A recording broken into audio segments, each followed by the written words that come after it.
Hello दोस्तों, अगर आप भी सीखना चाहते हैं फोटोशॉप में एडिटिंग तो आइए कभी अमित एडिटिंग पे। हम सिखाएंगे ना आपको एडिटिंग।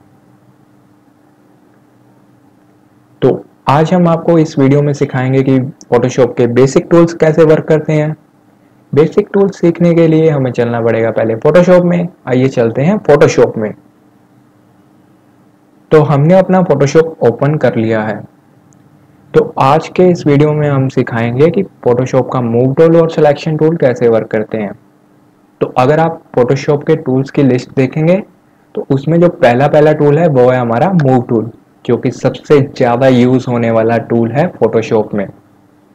इसका शॉर्टकट की होता है वी। मूव टूल बेसिकली हमारे फोटोशॉप की कंपोजिशन में किसी भी लेयर या ऑब्जेक्ट को मूव करने के काम आता है। इसके नाम से ही हमें ये पता चल जाता है कि ये किसी चीज़ को मूव करने के काम में लिया जाएगा। तो अब हम देखते हैं कि इसमें क्या फीचर है। तो अब जो भी हम लेयर को मूव करना चाहते हैं, जिस ऑब्जेक्ट को मूव करना चाहते हैं, तो उस ऑब्जेक्ट की लेयर को हम सेलेक्ट कर लेंगे। तो अब उसके बाद हम जैसे इसे मूव करेंगे तो हमारी नंबर 1 लेयर सेलेक्ट है। तो अब हम इसे मूव करना चाहते हैं तो हम इस पर जस्ट क्लिक करेंगे और इसे मूव कर पाएंगे।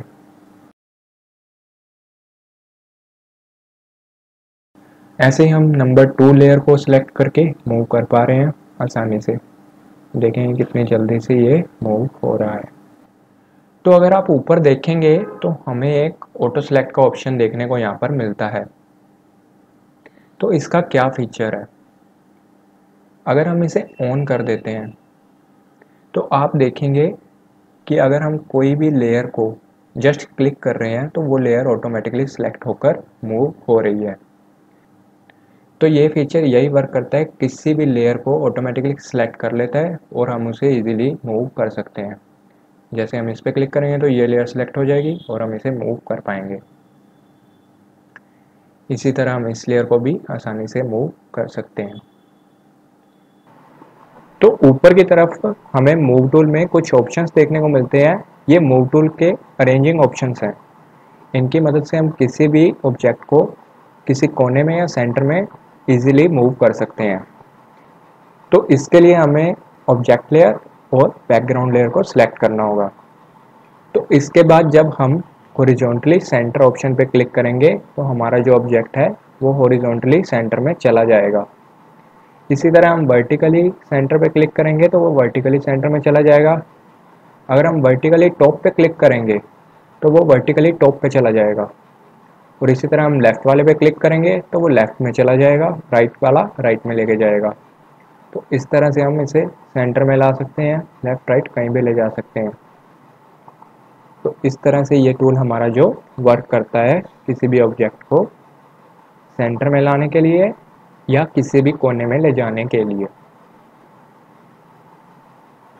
तो ये तो बात हो गई मूव टूल के बारे में। अब बात करते हैं सिलेक्शन टूल की। तो सिलेक्शन टूल में हम सबसे पहला टूल देखते हैं रेक्टेंगुलर मार्की टूल, जिसका शॉर्टकट की है एम। तो अगर हम एम प्रेस करेंगे तो भी ये एक्टिवेट हो जाएगा, अगर हम यहाँ से इसे सिलेक्ट करेंगे तो भी ये सिलेक्ट हो जाएगा। ये बेसिकली किसी रेक्टेंगुलर शेप का सिलेक्शन बनाने के काम आती है। तो हम सिलेक्शन बनाना यहाँ पर शुरू करते हैं।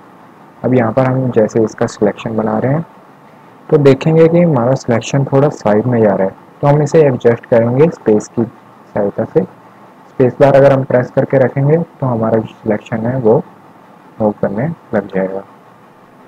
और हम इसे एडजस्ट करके एक जगह पे लाकर जहाँ हम इसे ख़त्म करना चाहते हैं वहाँ हम यहाँ पर ये एक सिलेक्शन बना देंगे।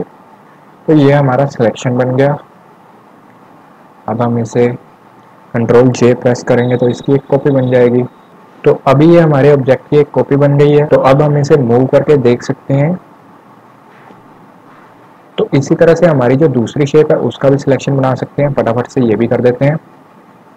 तो जैसे कि हमारा साइड की तरफ जा रहा है तो हम स्पेस दबाएंगे, ऊपर से इसे नीचे ले आएंगे थोड़ा, तो हमारा यह भी सिलेक्शन बन जाएगा। कंट्रोल जे प्रेस करेंगे लेयर को सिलेक्ट करके तो इसका भी एक कॉपी हमारे पास आ जाएगी। और इसी तरह से हम हमारा जो थर्ड ऑब्जेक्ट है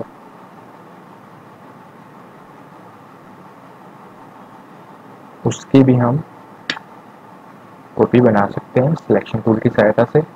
तो अभी जो हमारा ये ऑब्जेक्ट है ये एक्सपेक्ट रेशियो में है, तो एक्सपेक्ट रेशियो में सिलेक्शन बनाने के लिए हमें बस शिफ्ट को प्रेस करके रखना है और एक सिलेक्शन बना लेना है।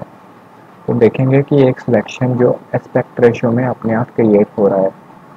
स्पेस बार की सहायता से हम इसे मूव करके एडजस्ट कर सकते हैं अगर कहीं दिक्कत आ रही है तो इसे एडजस्ट करके हम सिलेक्शन बना लेंगे। शिफ्ट को प्रेस करेंगे वापस से, तो हमारा जो सिलेक्शन है वो एस्पेक्ट रेशियो में बन जाएगा। इसके बाद हम इसकी भी कॉपी बना लेते हैं, तो देखेंगे कि हमारा जो ऑब्जेक्ट है वो कॉपी पेस्ट हो चुका है सेम टू सेम। तो इस तरह से ये सिलेक्शन टूल वर्क करता है। तो ये तो बात होगी हमारे रेक्टेंगुलर मार्की टूल की। इसी में हमें एक और सिलेक्शन टूल देखने को मिलता है जिसका नाम है एलिप्टिकल मार्की टूल। ये किस काम आता है इसे हम दूसरे पीएसडी में देखते हैं। तो ये जो टूल है ये राउंड शेप ओवल शेप्स का सिलेक्शन बनाने के काम आता है। तो हमारा जो पहला ऑब्जेक्ट है राउंड शेप वाला, हम उसका सिलेक्शन बनाते हैं पहले। तो सिलेक्शन बनाने के लिए हम जस्ट शिफ्ट को प्रेस करेंगे और एक सिलेक्शन को ड्रॉ करेंगे, स्पेस को प्रेस करेंगे और सिलेक्शन को एडजस्ट करेंगे उसके ऊपर।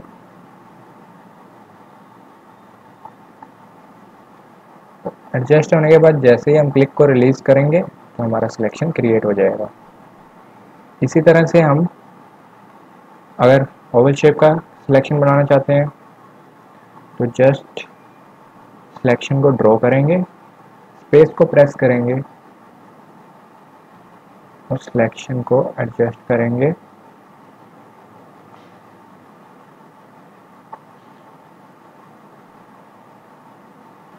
और सिलेक्शन को क्रिएट कर लेंगे।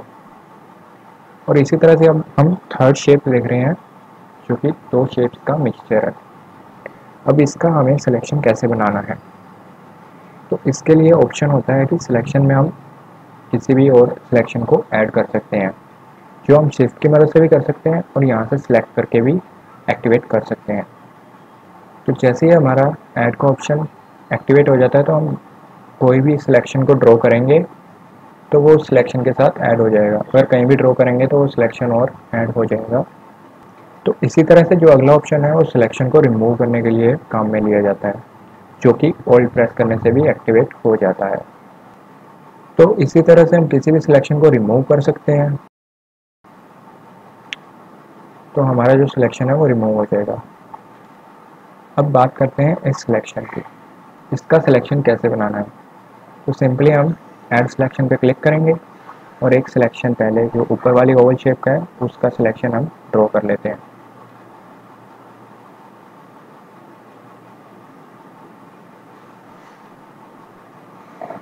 इस शेप का सिलेक्शन बना के हम इसे एडजस्ट कर लेंगे, तो हमारा ये सिलेक्शन बन गया। अब हम नीचे से एक सिलेक्शन स्टार्ट करेंगे,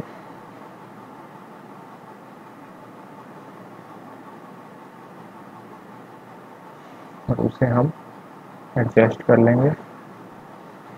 तो देखेंगे कि बहुत ही आसानी से जो हमारा सिलेक्शन है वो बन चुका है। तो इन दोनों पीएसडी फाइल्स का लिंक मैं डिस्क्रिप्शन में ऐड कर दूंगा, तो आप इन दोनों पीएसडी फाइल्स पर अपनी प्रैक्टिस कर सकते हैं रेक्टेंगुलर मार्की टूल की और एलिप्टिकल मार्की टूल की। आज की वीडियो के लिए इतना ही दोस्तों। अगर वीडियो अच्छी लगी हो तो लाइक कर देना। अगर आपको कोई भी दिक्कत आ रही हो तो आप कमेंट करके मुझसे पूछ सकते हैं, और चैनल को सब्सक्राइब कर लेना, बेल आइकन को प्रेस करना मत भूलना ताकि वीडियोस के नोटिफिकेशन आपको मिलते रहें।